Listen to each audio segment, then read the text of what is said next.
Right, good morning, welcome back to BT. Laurel Lyons joining us from Manitoba Pork, talking about a recipe that's perfect this time of the year. Want something that's gonna maybe fill you up a little bit better because you got all that shoveling that's coming your way, and it's getting colder outside, so you need something that's gonna warm you up. Yep, exactly. So we're doing an Irish pork stew. Nice. And we are going to use shoulder cubes. Okay. So that's what I have here. And why the shoulder? Why is this particular? We use the shoulder because it is a little bit more marbled, so it's going to add a little bit more flavor to the stew. Okay. The shoulder cut is a more economical cut, so you can pick it up for a little bit cheaper than some of the, say, like a tenderloin. Nice.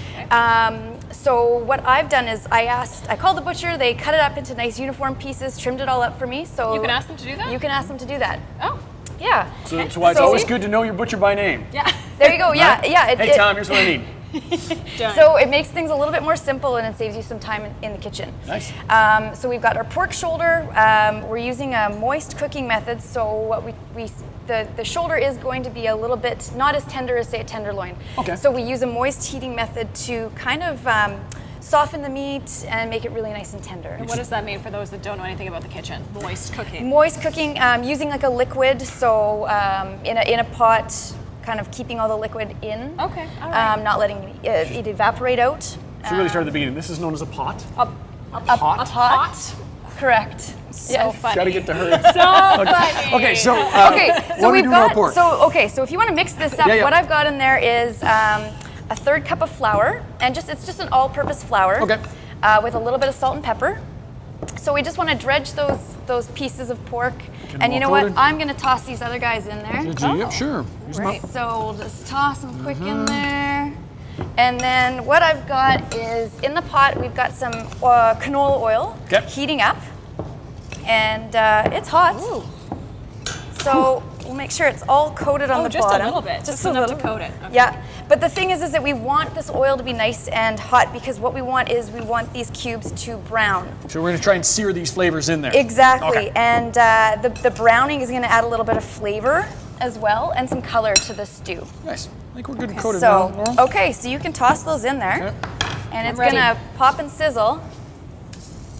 So now we're going to sear these on the outside to keep the flavor in, and if we don't, you end up with the pork's would all fall apart in our stew, right? Well, a little bit. I mean, it's gonna soften up quite a bit using our moist cooking method, and we've got a few other ingredients coming up that are going to help to tenderize the meat as well. Nice. So Courtney, if you want to mix it up a little bit. Okay. Get them moving around and kind of get them browned on all sides. Yep. We're saying how much we like this one because there's one pot. We're up to 3 whopping ingredients so far. That's good. Yes. So this is another one of those really simple recipes. If you have leftovers, take it for lunch the next day. Nice. And like we talked about, like a little bit of comfort food too. Yeah. So in a stew and it's fall, it's getting chilly outside. How long do I need to let them brown? You know what? You With can just them? keep Oh, them. wow. Yeah. Look at, oh, See, there you go. fast. And that's why we want to get that oil really nice and hot Right. before we put them in, so that they brown up really quick like that.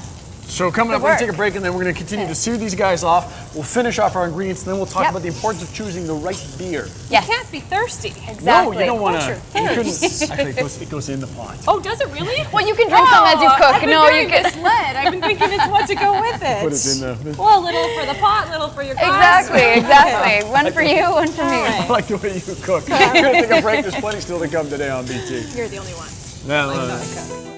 BT's Manitoba Pork Moments is brought to you by Manitoba Pork. Locally grown, globally preferred.